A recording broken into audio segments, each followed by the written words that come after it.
We need to shine a bright light on the monsters that feed on our insecurities. Hot1035radio.com exclusive. Very exciting today. I have yet to see the movie Annabelle. I'm actually going tonight, and coincidentally, Tony Amendola from the movie just happened to stop by. How are you, sir? I'm well. How are you? I am great. So let's get a little backstory on Annabelle. Of course, this is kind of a prequel to the movie The Conjuring, for any of you that have seen that.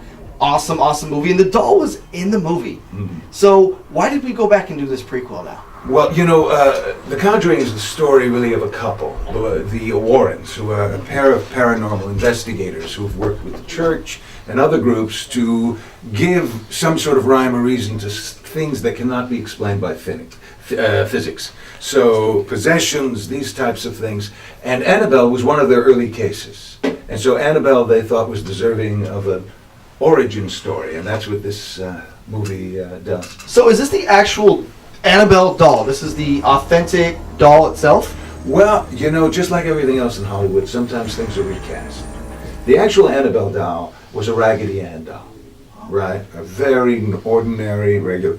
And rightfully so, the filmmakers, James Wan in The Conjuring and John Leonetti in this film, decided to use this type of doll, a porcelain-faced doll, which I think is ultimately very wise, because it's much bigger, it's much more sort of, the eyes is anatomical, and for me what did it was the sense, there's a history to this doll. She could have been around for 100 years, and so you see, when you learn about Annabelle, you see sort of the havoc she could have wreaked. Now, this is one of several, as you can see, this is used at the end of the film, because you can see her eyes and stuff. They're rather intense. So this doll won't come alive during this interview, right? Well, you know, it did one time, I have to say, in an interview. It sort of didn't like, just like you, there was a woman who said something, you know, because Annabelle is a lady. She wants to be respected. She fell over during the interview.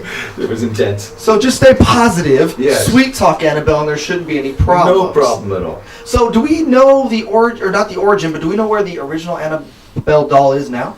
Yes, the original doll is in a museum in Connecticut, a private museum that a lot of the objects from their cases are stored there because they needed to be taken out of the homes. And, you know, you can tour it. It's sort of a fascinating place. The wife is still alive, I believe. Ed Warren has passed away. Yeah. Yeah. But it's a remarkable thing. You know, I loved horror films. And when I saw The Conjuring, as research for this film, I was just sort of blown away, and it just revved me up to want to do this project and worked with Our Lady here, Annabelle. So. She's so beautiful. She is beautiful. She is a beautiful young lady / doll. Right. Annabelle, we're happy to have you here. And she wants, like all women, she wants to be respected and loved. There is that destroy your soul That's part, all. But once you get over the destroy your soul part, though, that's little Nobody's stuff. You know what I perfect. mean? No, none of us are. Tony, thanks for taking the time to stop Okay. by. If you have not seen Annabelle yet, get to the theaters. Check it out. I'll be there tonight. I may want someone to come sit by me. I'm the guy that'll be jumping and screaming. Again, Tony, thanks for stopping by. Thank you. Annabelle, check it out now.